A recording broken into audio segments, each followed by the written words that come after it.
So I've decided I'm going to give WandaVision a bit of a review for the channel. For anyone who's seeing this review for the first time, I don't tend to do many reviews or really anything like this on this channel.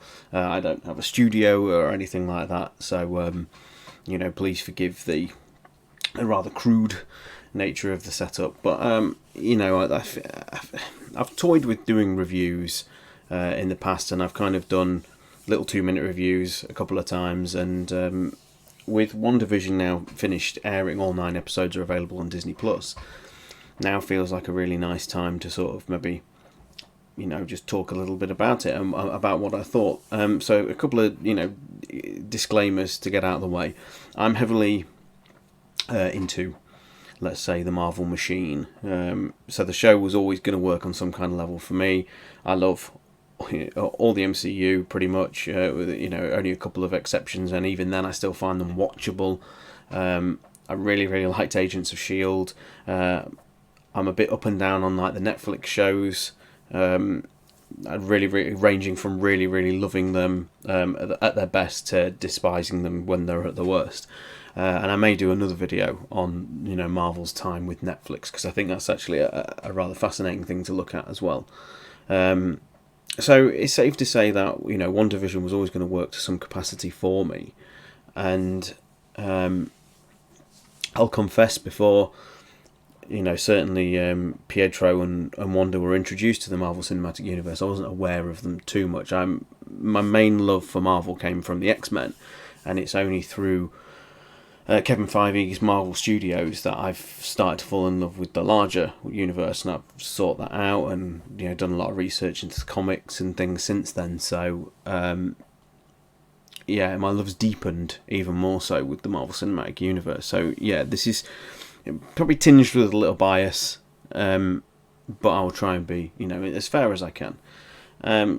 So one of the things that I certainly loved about Age of Ultron was I really loved Elizabeth Olsen's Wanda. I thought it was brilliant, but I was always aware that they were going to go in a very different direction, not just with regard to the fact that she couldn't be a mutant at the time, although that's since been changed in the comics, but also with the fact that they weren't going to visually represent her as you're used to. I remember a very old, it was not so old, but an interview with Elizabeth Olsen and Joss Whedon where they said that the costume for the Scarlet Witch would never ever work in a kind of movie capacity. And so I didn't really ever expect it, and I kind of liked what they did with Wanda, which leads us on to WandaVision. So this is set after Avengers Endgame. The events of the snap have all happened, and this is the 5 years after Infinity War. Vision is long dead, and we catch up with Wanda in an environment that we don't expect to see her in, which is a 1950s sitcom. And straight away, I'll come straight out, and I really love the mystery of the early episodes. I totally get the fact that the show didn't work on some levels with many people when it was exploring the sort of sitcom nature of it all. But I was really intrigued by the mystery, and I don't think the show in its early episodes was as funny as they thought it was, but it was interesting nonetheless. And the moments, certainly when we got to like episode 3, and I found it very eerie with what they were doing, and I said on Twitter actually, and it surprised me as I was writing the tweet and then sent it, that I got a Twin Peaks vibe from the first 2 to 3 episodes, in that it was a seemingly normal community with a very sinister layer beneath it. And I really like that they went for that in the early episodes, and I found the mystery was actually really well done, and like I say, almost eerie. When at the end of episode 3, when Wanda really starts to realise her illusion, whether she's in on it or not, the things about it aren't right, and obviously we know Monica Rambeau's character gets inserted somehow, and Wanda starts to see through her when she reveals that she knew about Pietro being killed by Ultron. That was when the show really upped a level for me. And then the following episode, we saw it from Sword's perspective, and we got introduced to the wonderful Randall Park playing Jimmy Woo. And and Darcy Lewis. And I must say, as someone, just quickly aside, as someone who never really liked the character of Darcy in the first two Thor movies, I thought this was the best iteration of a character, and I was really, really on board with the performance. I thought it was wonderful, very, very, very earnest, and a lot more real than the almost forced comedy that I felt they were using the character for with the Thor movies. And so by the end of episode 4, everything's established and set up, and I was still really on board with the mystery. I wasn't really trying to second guess what the show was doing or anything like that. I just sat back and enjoyed the ride. And then at the end of episode 5, we obviously got the Evan Peters reveal, and I put a video out at the time, and I said I was never really, I was sort of concerned that this was how they were potentially going to bring the X-Men into the Marvel Cinematic Universe, because it's something I just didn't want them to do. I didn't want them to do it like this. And I did say in the video I uploaded a few weeks ago that I think if anything it'll just end up being a very, very cute reference, or a thing to say, hey, we're aware, we want you to know we're aware of, the fact that this guy was Quicksilver, and in the end, all the theories ended up not happening, and it ended up being not what anybody wanted it to be at all, and that's fine. I actually would, almost prefer that. I think I've learned through many, many years of being involved with various fandoms and trying to guess what's coming next nearly always ends up not being the case. So it's a case of tempering expectation and not being disappointed when it doesn't give you exactly what you want. And I feel that some people were perhaps a little bit too invested in the Evan Peters stuff. I get the fact that it's a cruel thing to have done, to give an audience a kind of hope that, oh look, here's how the X-Men are going to come in. This is the reason why they've used Evan Peters. But I don't feel I ever really truly believed it, because I think they've got grander plans for the X-Men than just Wanda doing a House of M kind of universe reset thing and bringing them in a kind of multiverse kind of way or whatever. I don't feel that's what they were ever going to do, and it would lose the essence of what the X-Men is about if she's able to force them into the Marvel Cinematic Universe reality, or if they were created through something she did. That's not X-Men work, because then they're not born of an accident like, say, the Fantastic Four or anything like that. You're born and you manifest these mutations as you grow up and they become a part of you. It's not something that's forced upon you like the Teragenesis, or something that happens to you via an accident, such as what happens to Bruce or, like I said, the Fantastic Four. So I think the X-Men will come, and I think there's grander plans for them. Going back to WandaVision, the mystery carried on really, really nicely, and the two constants for me throughout, and generally I will say that the cast on the whole was generally excellent, really lovely as a Buffy the Vampire Slayer fan to see Emma Caulfield back in a high profile show like this. But for me, the two standouts are the two leads, and I think Elizabeth Olsen and Paul Bettany need to win all the awards when it comes to TV awards season. Elizabeth in particular, I just think has shown practically infinite range. And I've been a fan of Elizabeth since she came on board with Age of Ultron. I knew really nothing about her beforehand, but since seeing her in that movie, I've sought out other work she's done. And she's even in what I consider to be the ill-fated Old Boy remake, a movie I really didn't get on with at all, because I feel the original was timeless, but Wanda was exceptional. Elizabeth was a great actress in it against Josh Brolin.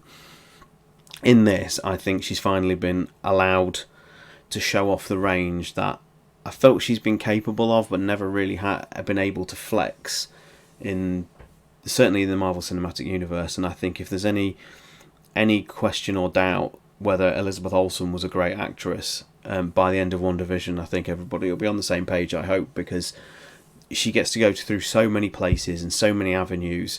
She's so wonderfully talented that she can be laugh out loud hilarious one minute and absolutely terrifying with just a flick of a switch, and you never see it coming, and she carries that that emotional journey of grief, which is, Wanda losing her parents, her brother, and ultimately, the love of her life, which was Vision, in Infinity War, where she's not only, forced to watch him die, she's not only forced to kill him, but she has to then watch him die after she's already killed him herself. She goes through a rough ride in Infinity War, and it was nice that the grief was allowed to manifest itself in very, very interesting ways on this show, and I think Elizabeth really, sold it all the way through the series, and she's accompanied by a great Paul Bettany, who is, again, wonderfully comic, but also very, very compelling to watch when he's doing his own little journeys to try and discover what's going wrong with Westview. And it all culminates in a season finale, which I've seen quite a lot of criticism about in the last couple of days. And I do share some of it, and I will go into some of my issues. It's not necessarily linked with this show. I'm going to be referencing another Disney Plus show where I feel there was a similar sort of issue. But the finale does kind of lose some of that initial charm of the first few episodes, which felt quite bold and original. Not necessarily bold or original for television or anything like that, but bold and original for the Marvel Cinematic Universe. And I think that's the most important thing to sort of say, is that, I love the Marvel Cinematic Universe. I don't try and hide the fact that I love it, but I do agree that it is formulaic to a fault. Each movie essentially fulfills a template, apart from the Avengers movies, which are allowed to do their own thing. But certainly the solo character pieces, they all fulfill a template. So from the Marvel Studios to come along and try something like WandaVision, which is already seen through reaction and everything on the internet, has taken people out of their comfort zone a little bit. So it was a little bit, not jarring, and not even say it's disappointing, a little bit expected, I suppose, that by the final episode there would be big CGI flying battles and, destruction and blood explosions and everything like that. And you know what? It's fine. The point was, it was all in service of still the emotional beats. And I think that's what's important to remember about the finale, is as much as it was just a big CGI battle with wonderful special effects at times for a TV budget, there's some ropey CGI in there, but for the most part, it's in service of the emotional core of the characters. The fact that they actually stopped the Visions having their great big fight so they could have a philosophical talk about the ship of Theseus was a little bit on the nose, but I think it's also very well written, and the emotional impact of the finale of Wanda and Vision is worth the entire show, because Elizabeth and Paul sell it well. This is a character who can literally fire magic from her fingertips and create hexes, and this is a android synthetic man, and yet you still feel for them as characters, I think. I don't think the show necessarily works if you've not been on board their journey. If you're just coming into WandaVision for the first time, if WandaVision is like your first Marvel Cinematic Universe experience, I don't think the show will work, and I think that's an important thing to say. But at the same time, I don't know whether it's supposed to work, because this is the fourth phase of a grand plan. And that is to its fault. And it has been, for a number of years, the Marvel Cinematic Universe's fault, if you will, is that it's become almost intimidating to hop on the train now to be able to enjoy all these storylines and everything. If you've not been along since page one of Wanda and Vision's journey, then will this show necessarily have the resonance and the impact that it is to someone like me? I would almost say absolutely not. And it is something to consider. But I think if you have been on board, I think the show works wonderfully well. And for all the criticisms I have of the finale, which we'll go into in a moment, I never ever thought I would see Wanda become the Scarlet Witch with a very, very wonderful homage to her comics costume with the cowl, the cape. I think it was wonderful to see her literally become the character. I never realised, in all honesty, I never realised that WandaVision was going to be the Scarlet Witch origin story. I honestly didn't think they were going to go there. And when the runes appeared within the hex at the end of the finale, I was like, oh my, they are going to go there. And I thought it was absolutely wonderful. It's those moments I live for, when literally characters from the comic books jump out the page at the screen, and for me that's exactly what that was. Again, it was a similar sort of thing to seeing White Vision. That my first ever experience of Vision was the Captain America and the Avengers game on the Sega Mega Drive, and that's what Vision looked like in that. He was the White Vision.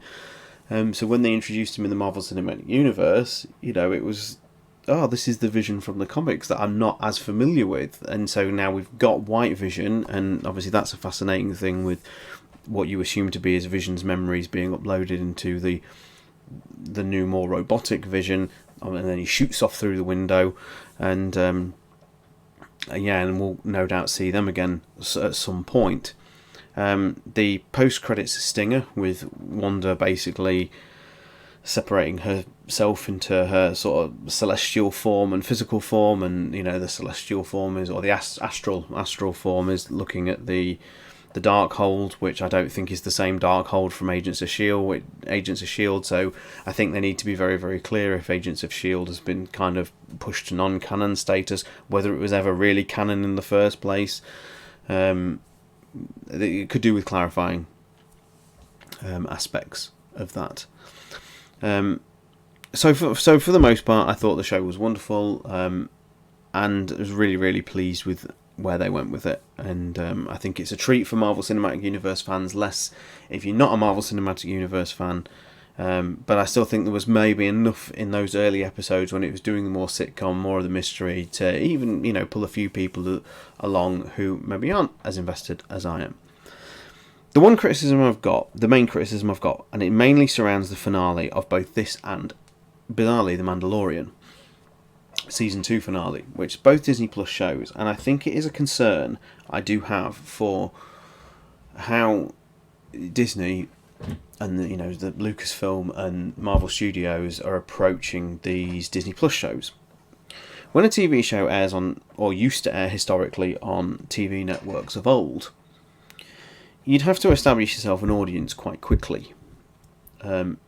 There was no guarantee you would ever get a second series or a third series. Sometimes there would be contracts where you would get some amount of guaranteed years, but for the most part, most TV lives and dies a year at a time. And if you don't get your audiences, you ain't coming back for next year. And that's just the sad reality of TV shows. So many great TV shows cut down in their prime just simply because the numbers weren't there for the audience. Disney operates slightly differently, in that they basically self-fund their own shows, and they can choose how to distribute it, how to show it. They can choose whether the show gets released in one go, whether it's released weekly. They can string out their own mystery as long as they want to, and it's at no cost detriment to themselves. There's no danger of audience dropping off because you're already paying your subscription. So the numbers aren't almost as relevant because you're still getting revenue from somewhere. And this leads to a very, very interesting thing that's happened. And I don't know whether it's necessarily a problem with these shows or whether it's just there has been a shift in what we expect of television, and we just have to adjust to it and accept it. In Mandalorian Season 2 finale, there's a really nice build-up between Mando and Katie Sackhoff's character, whose name eludes me. I do apologise. But they build up this conflict between themselves and the Darksaber. And it looks like we're building up to a really good confrontation between these two characters. And then that all gets shifted to one side, so Luke can turn up and just be cool with a lightsaber. And there's nothing necessarily wrong with that. But historically in TV, unless you're absolutely guaranteed to come back for the next year, you wouldn't always leave other plot threads just dangling with no resolution. Say Mandalorian Season 3 wasn't a guarantee, we would have a number of unfinished storylines that existed within that Season 2 finale. And I do feel in some ways that's exactly what WandaVision's done. Yes, we get a wonderful resolution between Wanda becoming the Scarlet Witch, and she goes off and does her own thing, and her grief, I wouldn't necessarily comes to a close, but the grief has certainly completed a chapter in her life, and that is at the detriment to all the other characters who were in service of this story. So, Monica Rambeau gets a little post-credits stinger where she's off to go and meet Nick Fury. But characters like Darcy, Jimmy Woo, they just get shoved to one side and totally forgotten about. Darcy seriously gets shortchanged in the finale. And the reason why this can happen in Marvel is because it's all part of a greater whole. And I just don't know whether that juxtaposes terribly well with television. Even the movies, to some extent, even though many of them, lead into other projects. I mean, Age of Ultron was criticised back in the day that it felt like less of its own movie and more that it was a movie setting up so many other avenues and so many other sequels. But the one thing I would argue about Age of Ultron was it at least, concluded its own narrative, whilst also being sprinkled with other little things that the series was going to do. Little plot threads were given that other sequels could pull from and do their own thing. And it's clear that they're applying that same kind of template to their TV shows. And I just think, as someone who is used to shows having a sense of resolution when you get to the final episode of a series, even to some extent the ones that had the cliffhangers, things like Buffy season 2 ended on a pretty big cliffhanger, with like Buffy leaving town and Angel going to hell and things like that, but it concluded its series storyline, and then so season 3 could start a different thing. Whereas WandaVision, it just kind of stops dead, and these characters, you just sort of left going, well, White Vision flew out the skylight and then he was never seen again for the rest of the episode. So I can only conclude that at some point in the next few weeks we're going to see Paul Bettany get signed up to the next big show. He might go on to do his own TV show, or he'll turn up in, I don't know where he's going to turn up. And this is the thing, it leaves a lot of questions unanswered. What happens to Darcy? What happens to Jimmy Woo? We see him get I'm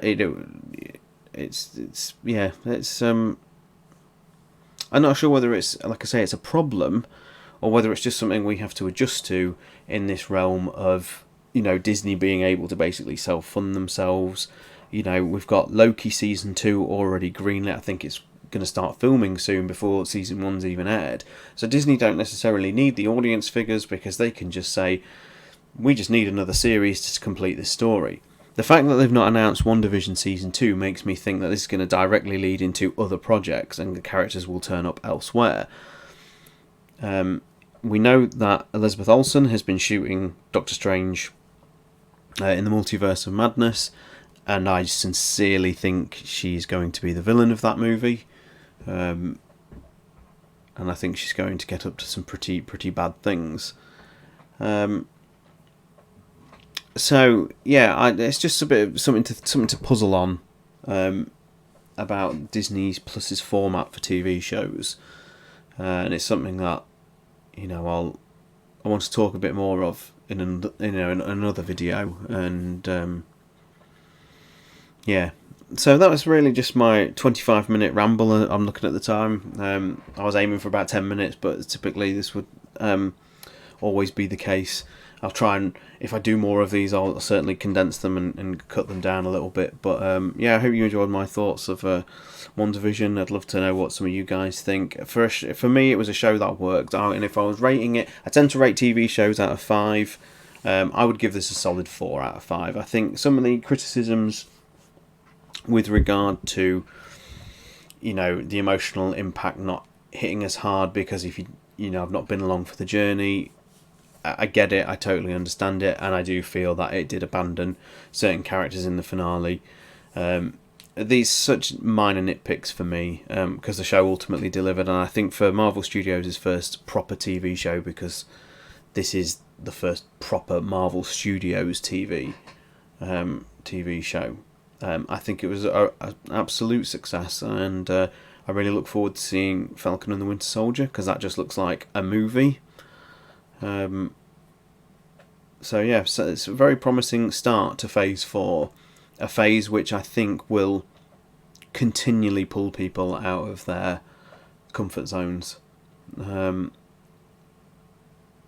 So yeah, like I say, thank you very much if you've made it to the end. And I'll try and get some more reviews done on the channel soon. So thank you very much. See you all very soon. Bye bye.